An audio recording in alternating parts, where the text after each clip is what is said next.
Hello, everyone. Welcome back to the Build and Invest show.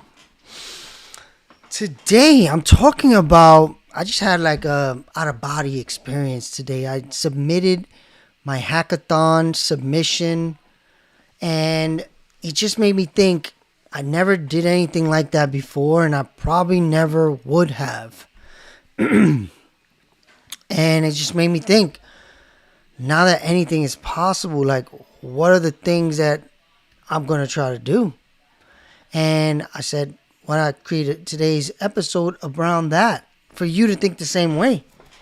And I'll start explaining what I did and how much it would have took before AI. And I know it wouldn't have been possible, but now I want you to have this in your mind. It's not about AI replacing your job, your the industry you're in, your company. It's about using AI to do things you've never done before and would never possibly do. So I'll start out with what I was able to accomplish, and I'll walk you through it and explain all that it took to do it and just how impossible it would have been just a couple months ago, actually. Because truthfully, this stuff got so much better over the last few months that it was, many people say, is like a quantum leap in ability that wasn't possible. And now that it is, are you taking advantage of it? Because I feel like I'm still not taking enough advantage of it. And I'm taking probably more advantage than most people, but I'm not taking full advantage of what's possible. So let's start out by, I'll show you what I was able to pull off, and I'll explain everything, how I thought about it, and how I did it. So let's start out with my hackathon submission. Oops, what's going on here? All right, so you can see this. Oh, I built this today too. Look, this is crazy. So this morning, I started thinking this today, and that's why we were talking about it today. But one of the things I've been saying for a few days now is you can build anything. Think about the things you wish you had or the things you've been paying for that you maybe, couldn't afford or felt like you couldn't afford, and now you probably could just build it for yourself. So for instance, today I thought, I was paying for this service, and the real reason I paid for it, I've been doing YouTube for years now, and I'm not monetized. I haven't really been doing a lot of growth, but I haven't also been consistent. So I said, you know what? There was an app I was paying for that was showing me like what videos were driving the most subscribers. So like, it would tell me like how my content is resonating, right? So starts out this morning, again, for like the third day in a row, I wake up and I have a problem and I say, why don't I build my own solution? So the problem wasn't really a huge problem, but I just was thinking, you know what? My subscribers are growing, but I want to understand what videos are causing the subscribers to grow. So I asked ChatGPT and Claude. Actually, I forgot which one built this, but again, I'm going back and forth. And I asked, you know what? I had an app that could tell me what videos were creating the most subscriptions, YouTube following. Can you build that into Navo for me? So as you can see, Navo is my content engine, and I'll refresh, and it'll show in the last 90 days, I got 236 subscribers, subs gained, net subs. I guess I lost some in the process. So I wanted to see, okay, so look, I lost 2 subscribers, but I gained 173 from this video, which is a video where Nas explains how rappers should be talking about technology now, because technology is the new drugs. What he means is the new opportunity to make money. And if rappers are talking about this new opportunity to make money, maybe the youth from the culture will start to view that as a path of more easier ways of making money than doing crime and selling drugs. So I really thought that was a good message. It resonated with me because I came from this environment and I did that. I didn't have to take the drug route. I took the tech route, and I always saw it the same way. Like, you guys are idiots. You're selling drugs when there's this hustle out here. All you got to do is work hard and learn, and you can make way more than you sell drugs. Yeah, not everybody, but most people, you could. So I posted that. It was a clip of him talking about it on a podcast that is popular. So it blew up. It got a lot of views. Look, it got 23,000 views, but it gave me 173 subscribers. And that was a lot because I hadn't even had 1,000 yet. I think I just got to like 1,000 or something like that. So it was huge. But again, it wasn't me speaking. So it was a message that, resonated and people liked it, but it was Nas talking. So that one I don't really count as much, even though, thank you if you're here, you're watching because of that. It is a message that I try to bring to the youth in my nonprofit work, to people in general that I grew up with. But it's not my content that I just spoke about and did, and it got subscribers. So then I said, okay, let's look at the list, right? So this is us. I created an OpenClaw tutorial that got me 10 subscribers, but it got 6,500 views. So it's not a high conversion of subscriber to view, right? So that was another thing. I said, all right, kid, I want to see like what is the things that are having high conversion with, and then I can try to figure out how to make those things get more views. So again, I just asked ChatGPT and it built it. I did have a lot of the pieces. So what I am starting to take advantage of and I am benefiting from is the compounding of everything I've been doing. So this is the first AI agent I built all by myself in late December, and I'm building on top of it, and every day I add a little bit more to it so it can help me do better at leveraging media and technology, right?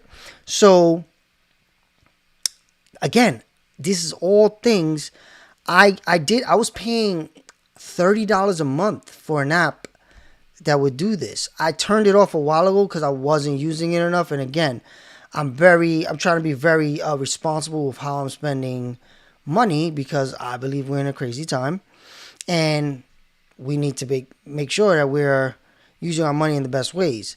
So I started turning things off a while ago, and that was one of them. But this right here was the crazy one. This right here was a crazy one. When I got during the new year, I didn't create like a New Year's resolution, but after the new year, I told myself, you know what? What are you not doing that you should be doing more of? And again, with the idea of now that AI is here and we can do amazing things, what are you not doing? And what can you do that you couldn't do before?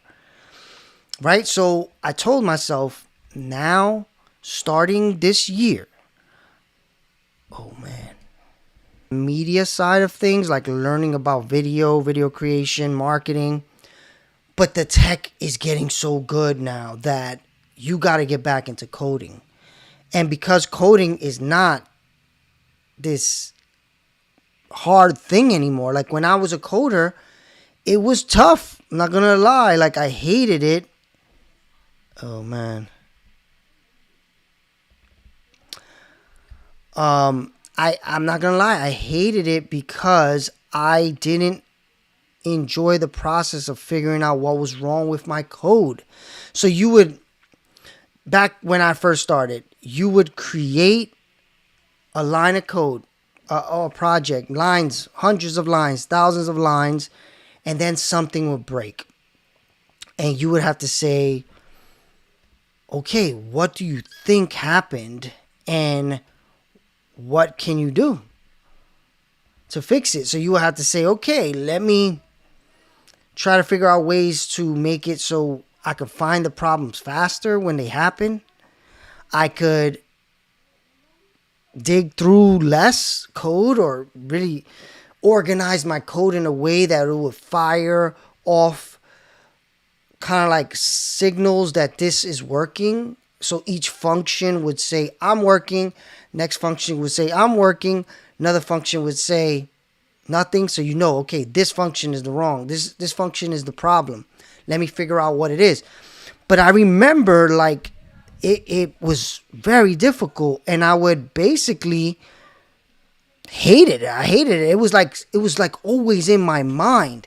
I remember having a conversation. This is how my brain works. It's pretty funny, but my brain would always be thinking about the code. Like I'd be having conversations with people, and one time I was having a conversation with one of my childhood best friends, and I'm speaking to him, and we're talking about something, and in the middle of me speaking, I'm like, I figured it out. I gotta go. I gotta fix this.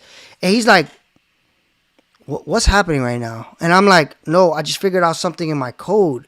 And he was like, but you were talking to me. I wasn't talking to you, so you weren't listening to me. You were talking.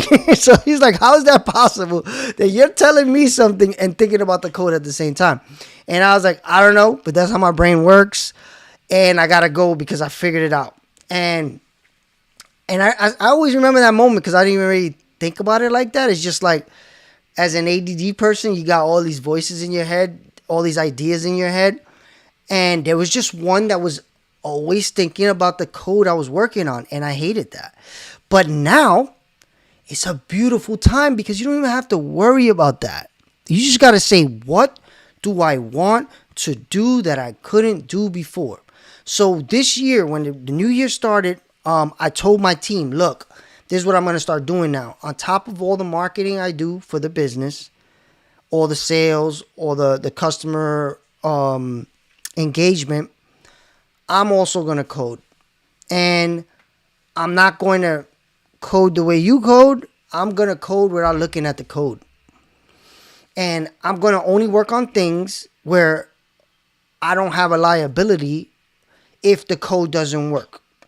You guys are going to work on the stuff that's important, and we're going to test the limits of agentic engineering, but I'm going to push the limits because there's no problems if I mess up what I'm going to work on.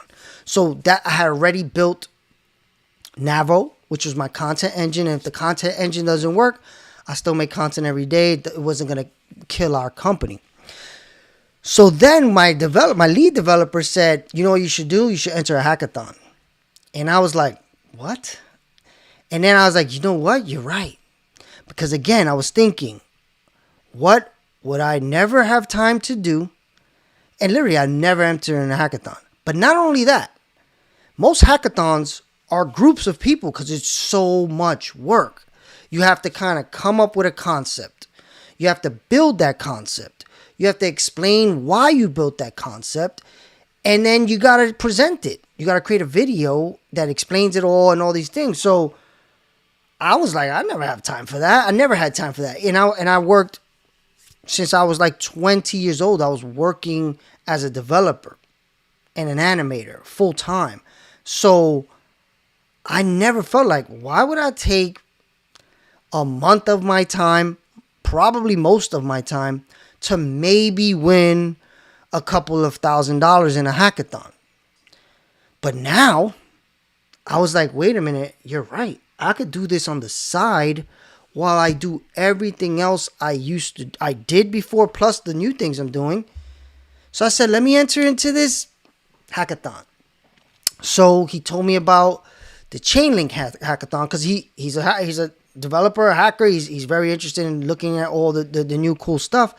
So he was like, you should enter into this one. So he showed it to me, and I'll show it to you. And I thought, you know what? You're 100% right. I'm going to do it. And of course, when I said I was going to do it, I'm like, am I really going to do it? I don't know. But I told myself, you know what? Make it make it make it something that you put real time into it. Don't half-ass it. Like make it a real project that you're gonna finish. You're gonna do all you can and more. You know what I mean? Don't just do something. Just say you're gonna do it, and do it at the highest level. Start making that a thing for you within AI too. So we looked, and I said, I'm gonna do it. So I went in, and actually, let us see that. So I looked, I went in, and I said, all right, let's see the prizes. So I found this one, and I said, you know what? I'm going to do it. I'm going to do this one. So I did it. And it was a ton of work. But again, I went for first place. Like, if I was going to do it, I was like, I want to make sure what I'm working on, it's going to be hard for somebody to beat me. So I said, okay, what would you do if it's hard for somebody to beat you? What would you have to do? So I told myself, okay, not only does the idea have to be good, I have to kind of, again, think about what most people would not do, right? So I said, okay, I'm going to make the local version, which is what most hackathon people do. They just make a local version. They put it up on GitHub. They leave it public. They submit. The judges go look at the code, maybe download the code to their computer, run it, and see what they think of the idea. So I said, all right, no, I'm going to treat this like it's a project that's going to exist. So I said, not only am I going to run it locally, I'm going to make it public, and I'm going to make it work online, which was hard. It was extra work that I didn't need to do for something that I may not make $1. So I said, okay, if I'm going to put all this time in it on the side of doing everything else I'm doing, I got to have an outcome that I win even if I don't win. So how did I do that? I said, one, I'm going to make this an open source product that connects to what my main product is already. Two, I'm going to practice my agentic engineering, right? So, and when I say that, I mostly mean vibe coding, because people take vibe coding and say vibe coding is someone who really doesn't understand the code and is going to look at the code at all. They're just using the technology to make their idea, and they don't even care about the code. They're not going to look at any line of code. Agentic engineering means you do understand the code. You're using AI as a supplement, but you are looking at the code. And remember what I told you. My first step was to say, I'm going to push it to the limits. I'm going to build things that won't have any possible downside if I coded it wrong. So a hackathon, there's no problem here. If anything, the fact that it's a public thing, somebody could come in and say, hey, you made that mistake. You probably should fix this. But this is not expected for anybody to use. It's just, can you format an idea, present it in a way that makes sense, and make it work? So I said, okay, yep, we're going to do that. So here's what I did. I built a marketing website for it. I made it public on Vercel. I spent time making the marketing website look good. I basically, I vibe coded. A lot of the vibe coded stuff looks like this. I'm not going to lie and act like I made a good design. When you tell it, make it look good, most of the time it makes it look like this. So you're going to see a lot of websites look like this. And there's no shade. It looks good. And most people are not even going to know. Only reason I know is because I'm getting into the space and I'm coding. But if you look, even a lot of the hackathon submissions have a similar design. And it was funny because I started looking through the hackathon submissions because people are posting their videos on YouTube. So you can see what people are doing. And again, I felt really good once I started seeing people's submissions, and I was like, oh, I did way more than that person.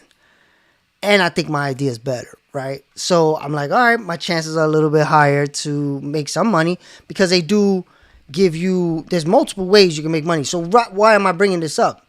Because I think it's a good way of practicing.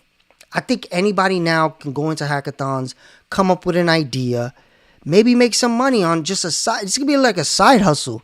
I'm actually thinking about making this a side hustle.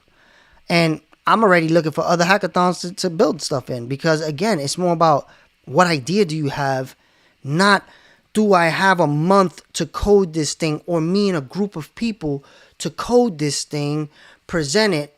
I have all the skill I need to make every part of a hackathon submission.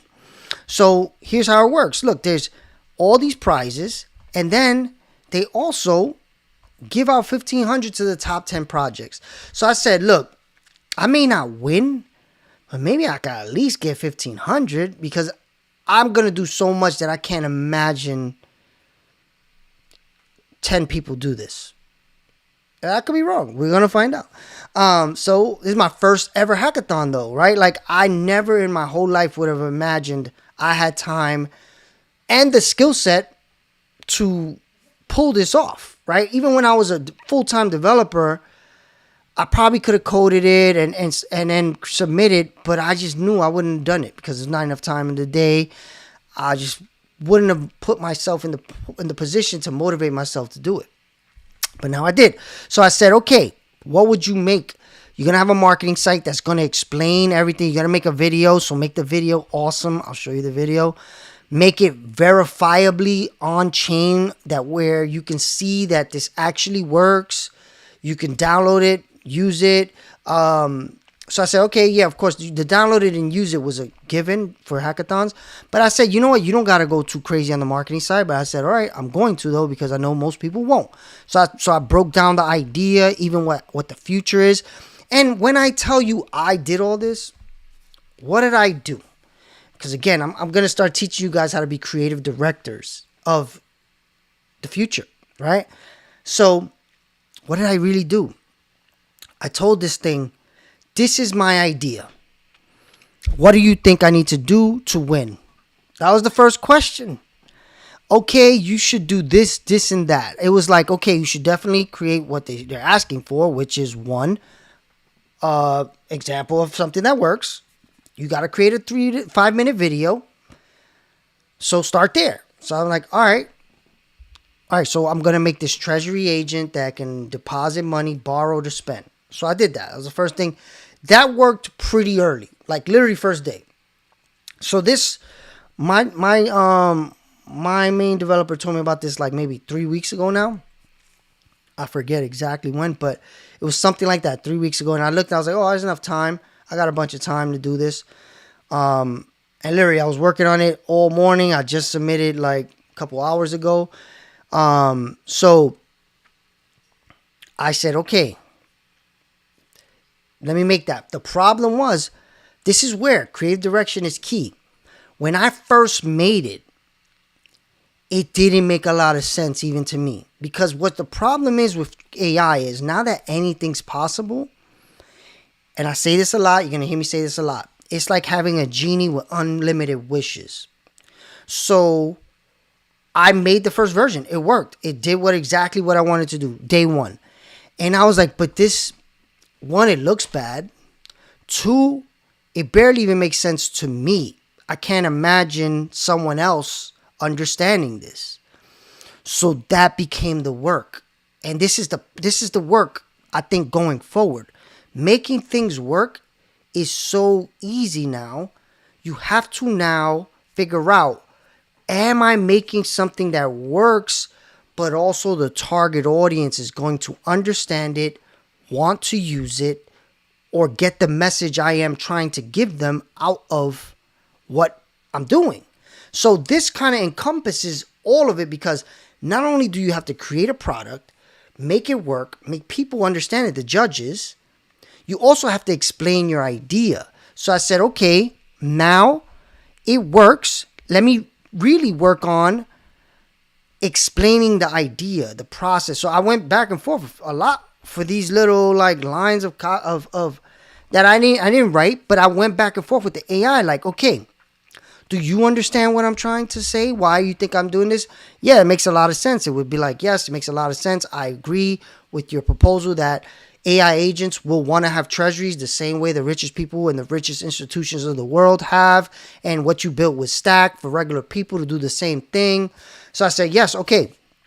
So do you think this is good enough for this prize to win? And it was like, yes, because just like we're saying right now, I think the judges will understand that every agent will want a treasury if they want to be self-sustainable, just like the richest people in the world. Generations get to live off their wealth because they're creating treasuries. So AI agents will want to do the same thing. So I said, okay, that makes sense. So now I was like, okay, so but where could someone watching or reading this or downloading and judging, where could they possibly get some type of like not understanding? So I go back and forth, because one of the things is, and they say this a lot, like you got to make your marketing copy for people who are 6th grade reading level and below, actually, because that's the public. But again, I knew the Chainlink Hackathon judges were not that, but still, I wanted to make it so anybody could understand. And I don't even know, to be honest, I doubt I did that. That's going to be a thing that I work on later, because my goal is to have AI agent owners say, you know what, I need to have my agent have a treasury so it can be self-sustaining. So I do need to make it where if you are creating an AI agent, and you're going to manage it, you think, oh, I heard about this, let me add this to it. So I do have to figure that out. But I did try to make sure this made sense to anybody that was going to look. I didn't think everybody's going to look yet, but I did work hard. It's just like most of the work was this. I told you it was done the first day. Then for 3 more weeks, basically, I was just really honing in on the messaging, the understanding, the pieces, why we use. Because again, there's another big thing, right? Like the first day I did it, even I was like, why did I use Chainlink again for this? Like, what was the reason? And because again, because you're not coding it, just like they say about, school and stuff like that, like people are like just answering the questions without understanding what they're doing. I did that, right? The first day I was like, okay, here's the hackathon. I basically took a screenshot of this, and then I told it what I thought, and I said, I want to build this, build it. And I said, do you think this is a good idea? Again, because I didn't know really, but when I read the description, I was like, oh yeah, this is I want to make the agent be able to spend money, but have a limit for the owner to be able to say, you can't spend more than this much. So I did it. So see, look, agent use cases, consuming CRE workflows with X402. Literally, X402 means paying for things, and I've always said people are going to want to borrow off their Bitcoin and Ethereum to spend instead of spending it. So I said, all right, let's do it with Bitcoin, with using this. But I still didn't understand in the process what CRE was doing. So I said, if I don't understand that, who else is going to understand it? So I said, okay, explain it to me like I'm 5 years old. What did CRE do here? Because all I saw was the money went in, it borrowed and sent money to another wallet. But I don't understand how CRE was involved. So it started explaining it to me. And I was like, okay, so you need to say that in the marketing, because I don't see that in the marketing. So it did it, right? It updated this page, and I've been back and forth on this page. I'm GitHub, updating, sending it to GitHub, updating, sending it to GitHub. Then I was looking at everything, and I said, you know what? I have Stack. Stack has hundreds of customers. Millions of dollars have gone through Stack. And the smart people who understand borrowing always ask, what about liquidation? So I said, again, trying to make it fully understandable, I told the AI, look, I dealt with a lot of people that do this. I think it's going to be weird if I show this and don't talk about liquidation. And the AI was like, you know what? You're totally right. That should be included. So again, it didn't just come out of nowhere and understand this and do it its own. I had to say, put myself on the other side of the screen and say, what would I be asking for? And because I had experience, I have domain experience in this, I've dealt with hundreds of people and I've gotten thousands of questions. I knew if I didn't answer this question, anybody that comes across this, not even the judges, this wasn't for the judges. They would be like, but I'm not doing that because then I'm going to get liquidated. So I said, okay, what is the way? Because it's twofold, right? I'm using this twofold. This is a trick too. I recommend you, when you're working on a hackathon, you don't just go in blindly, randomly, and just build something random. Build something that connects to what you're doing, because then it's not like just pure lost time if you don't win, right? This connects to what I'm building. So Stack protects liquidations, right? So I'm not going to say that here, but when people look this up, there will be a way for them to see that, oh, wait, if I want to protect liquidation, I could either do this, which means borrow a lot less, or I could use Stack. And if I use Stack, I'm going to be protected at liquidation. And the agents will be able to do that, and people will as well. So this is another reason why I put it there. So, and then I said, what about the future? Because this is the start, but if I can show the judges, this is the start, but this is where I'm going to take this, maybe again, puts me above most people. Again, I just got to be in the top 10 to win anything. But if I could be the top one within my group, look, I can win $10,000, $6,500, or $1,500, right? Those are the options, right? So might as well go for it, right? So I said, okay, what are the rest? What is the rest? What am I going to do after?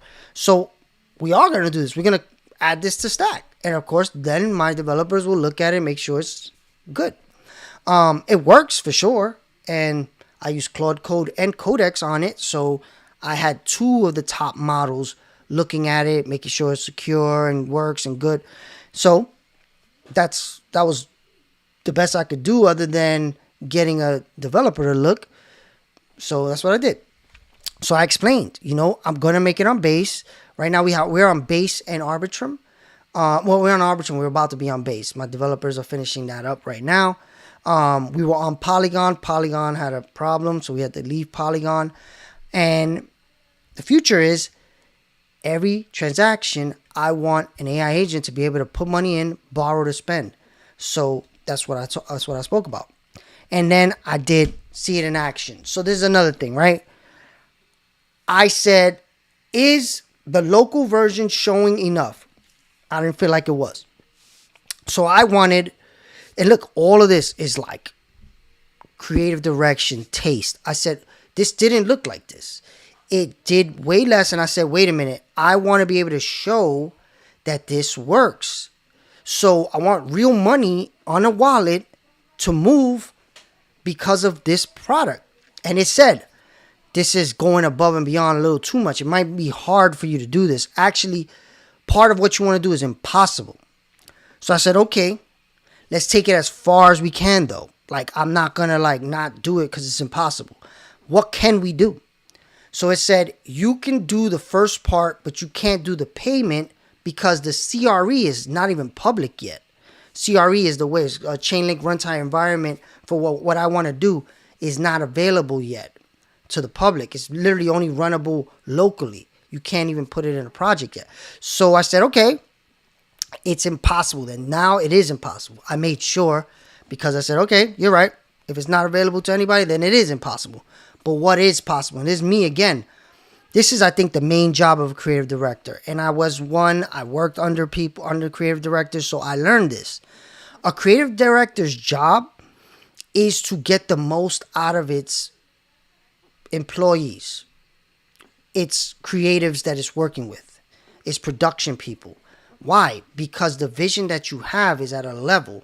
So if you are not getting that level, it's your job to push that level as high as possible to the level that you want it. And this distance is up to your ability to do that. So like if you said, this is my vision, I really want this. Then you hire a team and they give you this much. This difference right here is on you. Because if you go and you say, all right, that's enough. I'll just take that. Then you compromised your vision. But if you say, no, I'm not going to compromise my vision. I need you to do a little bit better here. Do a little bit better. And that could get annoying, and it could get to a point where you don't want to do it to human beings. And I remember early on, I would do that. And I would be like, you know what? I know I asked him for like 1,000 things or her for 1,000 things. I'm just going to stop. Let's give this to the client. And again, now with AI, you don't really have that. You don't have to be like, I asked the AI for 1,000 things. I don't want to ask it for 1,001. It's a Saturday night. I was working on this till 4 o'clock in the morning yesterday. It was Saturday, so cool. I was able to. But I was so in the zone of working on it all that I just couldn't fall asleep. I was like, you know what? I love this. This is fun. I get to push it to the limit with no downside except my own sleep. And I'll make up for that sleep. I took a nap. I took a great nap before the show. So I did it, right? I said, keep going, keep going, keep going. So I created this Watch the Story, which this is a animation of it working. It's not real. So it shows how it really works, but it's animated, right? Explains what's happening. Of course, my voiceover in the video explains it, and I just realized something. I didn't record it with this version, but it's fine. It still explains. Because again, I kept working on it, right? I kept working on it until I submitted. I just said, all right, you're done. Just submit, right? So this is not a real working version. This is just explaining what it does, right? So, okay. Actually, I just realized something, so I'm going to fix it. Because what I realized here is this got changed. And there's a problem, right? When you're working on stuff, you will work and things will change. And it's up to you to keep looking and saying, look, this changed. I need you to fix it. Right? But again, it's not just going to know that. Right? So like what just happened was it doesn't show the collateral is here. So again, this is my vision. I know everything that it should do. So I need to go tell the AI now, hey, you need to fix that. Right? So I'll show you how it works. Which one? I'll do it in Claude. So I'll open up Claude. I'll make it easy for you to see.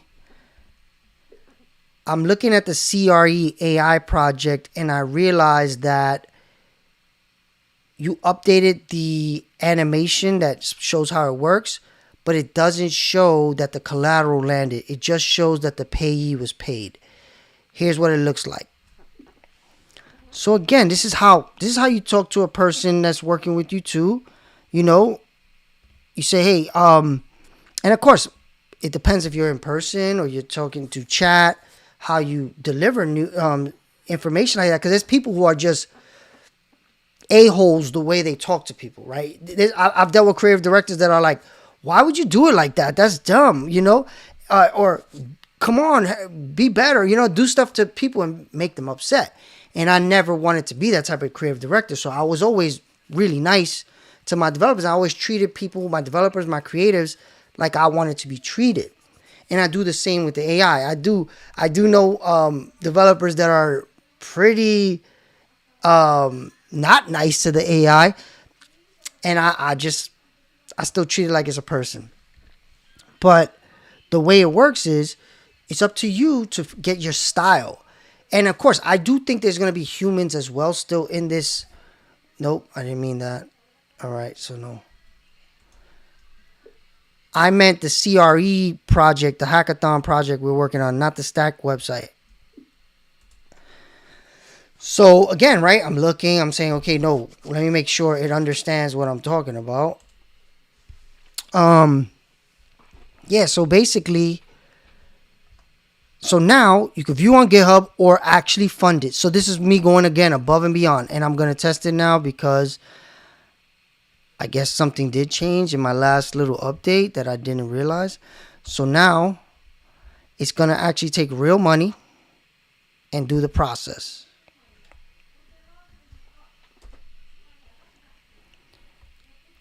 view deposit TXT.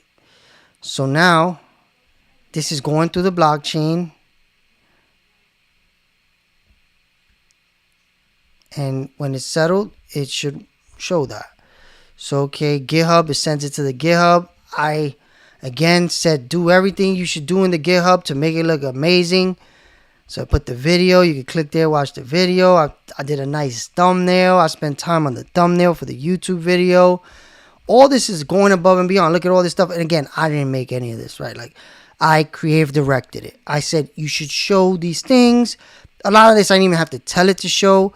But I did have to come in and say, I don't see this or that. I don't know if people will understand this or that. So it definitely, I had to go back and forth a little bit with it. So, oh, look, it failed. All right. So I got to fix that. I'm glad I did this before. Because tonight, it's supposed to be submitted by tonight. I submitted early, but I could always update. The video is going to stay the same. The content is going to stay the same. But it could break, right? It broke. Okay, so it's fixing it right now. Actually, look. So while I'm talking to you, I'm on YouTube Live. It's working. And what I realized today is at all times,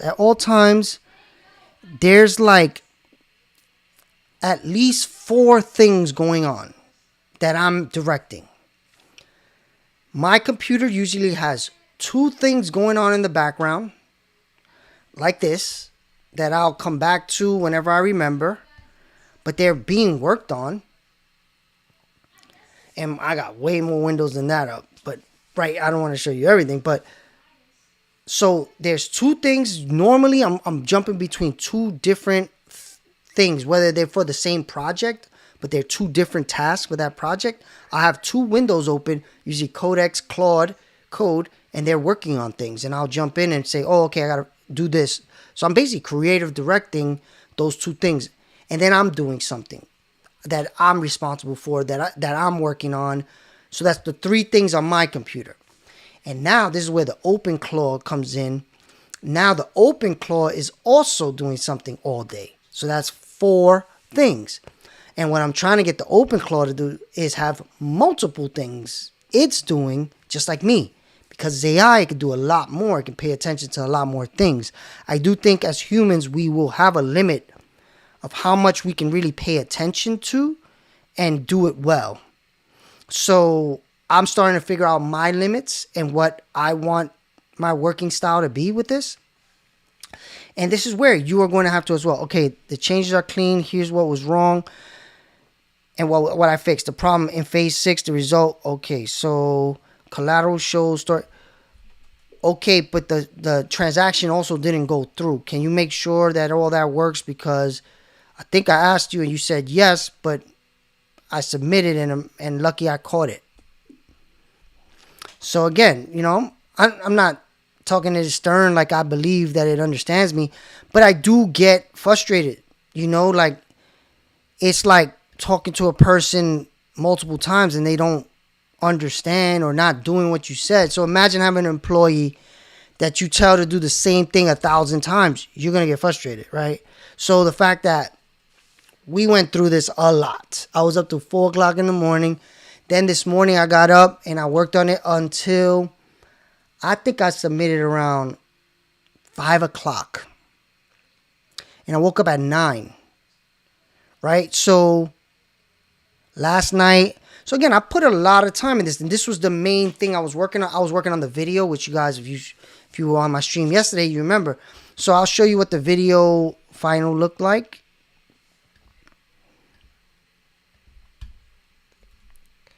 And again, I posted it on YouTube, so you want to see it. Maybe I won't show you the whole thing. It's almost 5 minutes. So let me see if we can hear this. AI agents are about to become the biggest economic spenders in history. But right now, they drain a pre-funded wallet to zero and stop. That's not intelligence. That's a vending machine. Think about how the wealthiest people in the world stay wealthy. They don't sell their assets to pay their bills. They hold Bitcoin, real estate, equities, things that appreciate, and they borrow against those assets to fund their lives. The wealthy never sell, they borrow against what they earn. Agent treasuries bring that model to AI agents. An agent deposits Bitcoin, Ethereum, or USDC. That's the old design. I didn't, again, I'm looking at it, I didn't think it was explaining enough. So I kept pushing. So I made a change and it broke it, but I'll fix it. So if you see, I made like a video that I used to get paid thousands of dollars to make for this. Again, I'm going above and beyond. I'm not trying. I know most people are not doing that. So I said, I can do it. I do it all the time for myself. So it's not a problem. So again, this is a 4-minute video with editing and all that, different shots. I had to think through each one of these shots, get the best render from different 3D models and stuff like that. Before, I used to have to make every scene like this. I used to have to design and animate every scene individually. But now with AI, you just make the visual and then tell the AI, here's what I wanted to do. And in a minute or two, you have the video, which is awesome. But, you're still going to have a lot of videos that you look at and you say, I like it or I don't. Right? So then what I did, again, going above and beyond. Today, I looked at it and I said, because this video was different last night. I still got it up. But I said, let me show the video to the AI and see, because I made updates over 4 o'clock in the morning. I said, let me see if there was anything I didn't say in the video that I just added and would probably affect the judge's understanding. So there was, right? So I had to re-record some parts of the script. I had to add sections. And then I also said, do you think it would be better if I had captions on the video? And it was like, yeah, that makes sense. But it didn't tell me that. I said, I know captions on videos make it so people understand more. And I didn't have that on my last video. And I'm thinking, what is going to be something that most people are just not going to do? I just do all the little things most people are not going to do. And if you start thinking like that, you will win, because most people are not going to do the things you're doing. And because everything is easier to do, why not? Why not do it? Yeah, it was, I didn't sleep some last night, but like I said, I had a pretty good nap at 5 o'clock. So, of course, I will always be looking for questions, comments. And I want you, this is your homework, this Sunday night, tomorrow, come up with something that you say, I know I can't do this because I don't have enough time. But what if I gave AI the job of doing it? Right? This is your job, is to do this. Just like I did with this hackathon. This was something I was not going to do. I never was going to do it. But because I gave the AI the job to do it, and I did have to manage it. But just like every manager, you're managing, you're not doing the job. So I'm managing AI doing this job. I just got to be a good manager along with everything else I'm managing and humans I'm managing. So I got to the point where I really like it. And I said, okay, it's good enough. But this is where giving yourself deadlines is key. This is why hackathons are pretty important. Because I knew it was due tomorrow, I had to stop. I had to say, okay, this is enough. Because you could think of unlimited things to keep doing. But I had to say, okay, you know what? This is due. Let me just make the video awesome and be done with it. So I was actually done with this Thursday night. And I thought, let me make the video really good. Friday, I was like, you know what? Let me make it even better. Saturday, up to 4 o'clock in the morning, making it really good. Sunday, I submitted. And yeah, it's a lot of time. And yeah, not everybody has it all day to spend doing stuff like this. And to be honest, I didn't have all day either. I had to take my kids places, go places. So it's not just like I was sitting on the computer all day. But again, when you have systems that can work while you're out, like OpenClaw, I can be like, hey, can you fix this while I'm driving, right? So again, you start to put all these things in place We are in an amazing time if you take advantage of these things. If you just watch people like me build everything, you're not going to benefit. Like, I think I'm making this content for multiple reasons. Of course, I want to grow my brand. I want to grow my distribution channels. I want to educate. But I want to motivate, mostly. I've always just wanted to motivate people to say, look, this is what's about to happen. You could get out in front of it if you start reacting now. So I've been talking about crypto for years. I've been telling people the banks are going to do this. If you buy in now, when the banks do it, you will benefit. I started talking about Bitcoin on this channel when Bitcoin was $5,000. It's, I don't know, 69,000 now, which is down from 120 something. So that is a big multiple if people would have listened, right? And I was talking to kids in those videos because at that time I had a youth cohort that I was doing lives with, and I would have them ask questions and stuff. That content is all on my channel. So I said, you guys are, because they were all being paid to be in my nonprofit. So I'm like, look, you should take some of that money and invest it in Bitcoin. Not financial advice, of course, always. If they would have benefited. Then I was teaching them about borrowing off, just like the rich people do, because they could have because these kids were making a good amount of money. Some kids were making $2,000-$3,000 over the summer by learning from my nonprofit. So I'm like, take 1,000 of that and invest, because you're gonna waste it. I know what it is. I've been a kid. I remember I was a kid. I was in a TV show when I was like 14 years old. They gave me $700 when I was young, so it was a lot of money. Inflation corrected, I don't know what that means. Probably like $3,000, something like that. And I wasted it instantly, pretty much. And I always thought, man, if I would have knew about investing, my parents would have knew about investing. If I would have put it in something, I could have had way more money now, right? So I told them this. Then I built the product stack because I knew people wanted to do this, but they were going to get liquidated. So I built that product. Again, my goal was to help more people do it. Of course, I want to make money. I build stuff so I can live a life. My ultimate goal is to live a life helping people benefit from the information I'm giving them or the products I'm building. So why not figure out what people want and build that for them, and they pay you for that? That's, I think, the best life you can live. And I think that's what's going to end up happening in the age of AI. We're all going to have the opportunity to still find problems to solve for people, and they may pay us with their universal basic income. That's probably what I think is going to happen. It's a little dystopian, but it's the way I see it going so far. If I see things shifting that makes me think differently, I will talk about it. But right now, I do believe that we are heading into a time where the entrepreneurs are going to get the best benefit, because we are looking for problems to solve. We are making the solutions. So when everybody has money and they have problems, they're going to pay the people that have the solutions. Now, what does money mean in that environment? That's a good question.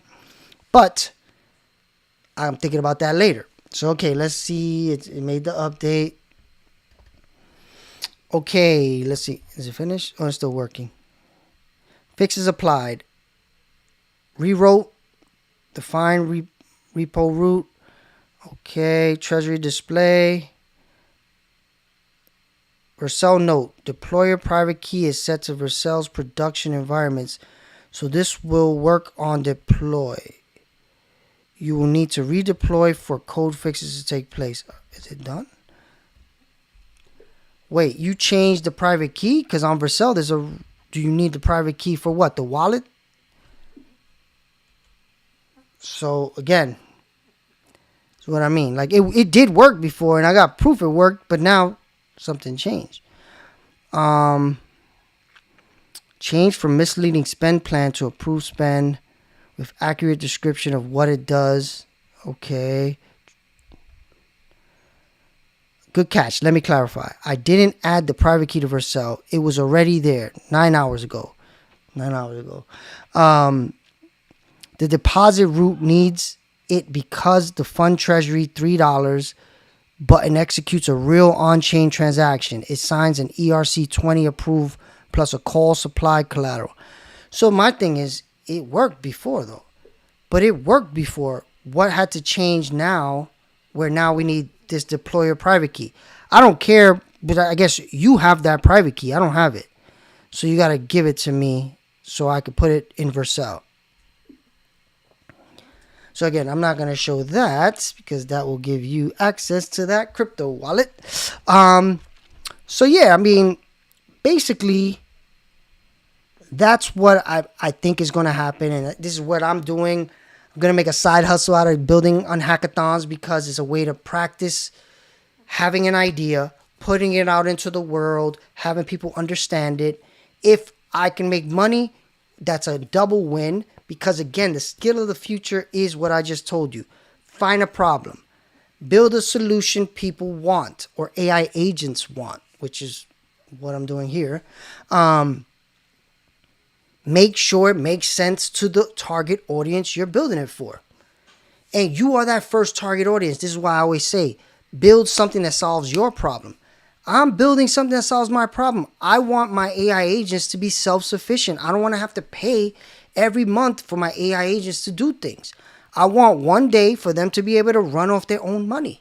And I want to live my life that way too. So that's why Stack exists, for me to do it. Now I'm making Stack work for AI agents because I'm going to have AI agents do stuff for me. My goal is to give I'm going to create a CEO for all these ideas that's going to work on all these companies. And I'm going to give it a treasury that it could use to run the company. And eventually I want those companies to run themselves, just like I want my life and my companies to run themselves. So I'm solving my problem first. And then if other people want to use it, cool.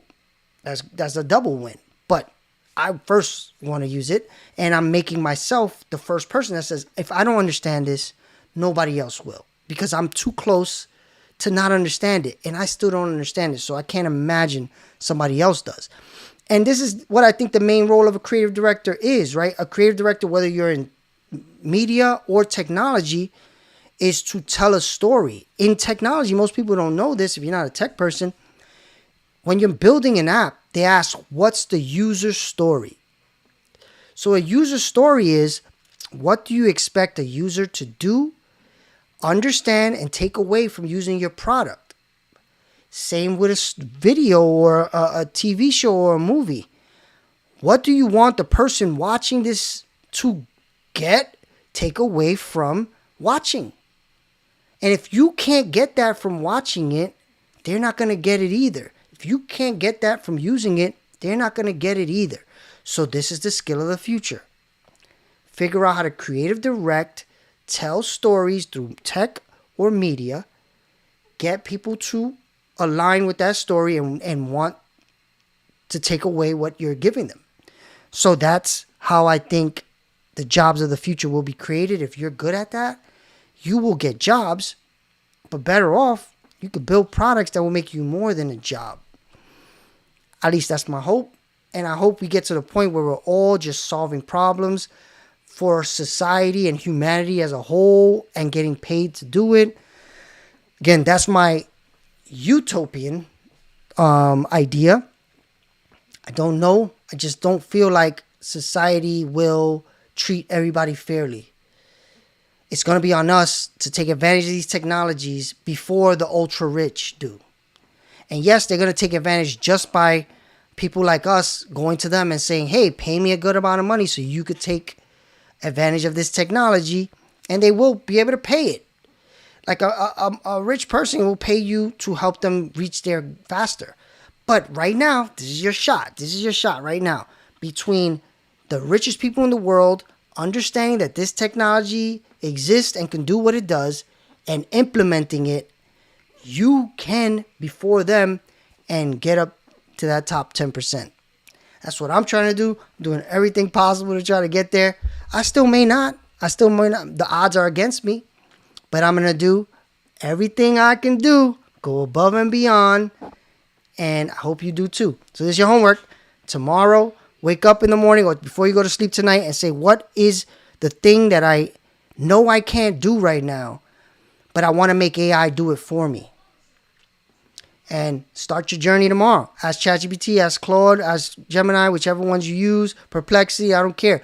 All these AIs are possible. Grok, anyone, if you already pay for Twitter, Grok is in there for free, not unlimited use, but it has a good amount of use. Apps are free. Gemini's free. ChatGPT's free. Claude's free. You pay by using more. So there's really no excuse. It's just, are you gonna put the time in? And I think we're in the biggest time in history where if you don't put the time in, it's a scary time for you, because this stuff is moving very, very fast. And if you don't put the time in every month, you don't understand what's going on and implement, you're losing to the people who are by a lot. And it's not like step by step. It's exponential. Every month they're gaining distance from you. And again, I don't want to take this to a scary place, but the truth is, you don't want to be there. You want to be one of the top 10% in understanding and using this stuff, because you have the best chance of benefiting in that world. If it does all work out and everybody's going to be good anyway, cool. That's good. Like, then all that work, you didn't lose anything by doing it. You made yourself more of a value to society, so why not? But if it does go bad, you get to be in the small percentage of people who know how to wield these high leverage tools. So I actually think my update to the homework eventually is going to be join a hackathon. Go into a hackathon and submit a project. Like do it. Don't think, oh, I'm not a developer. You're a person with ideas. All hackathons are do you have an idea that fits in line with one of our prizes? And if you don't come up with one right there, do it. I highly suggest. I never did this before in my life. The first hackathon I ever did, this Chainlink one. And that was a fun experience. It was very fun because I had the chance to start an idea from scratch, 3 weeks, put it in front of people that can judge the idea with a deadline. This is a thing that most creatives, it's tough for most creatives, because when you, I remember when I was a kid and I would be drawing, I never thought the drawing was done. So I would keep drawing. And eventually I would mess up the drawing because I just kept messing with it too much. And then it got ugly. And I didn't like it anymore. There was a point though where I was like, man, if I would have stopped there, that's when it was good. I should have stopped. Deadlines kind of force that for you, right? So I even went above and beyond, and I broke my own thing. Again, glad I caught it. But okay, so let me finish that. I'm going to jump off right now, make sure I'm done and my project is submitted correctly. Thank you for watching whenever you watched, and I hope you do the homework. Remember, your homework is pick something tomorrow that you know you don't have any time to do and give it to AI to do it for you ongoing. Make it a project, not a one-time thing. Then start looking up hackathons and join a hackathon. Thank you for watching. Have a good rest of your night. See you tomorrow, 7 p.m. Eastern. Thank you. Build and invest. Bye.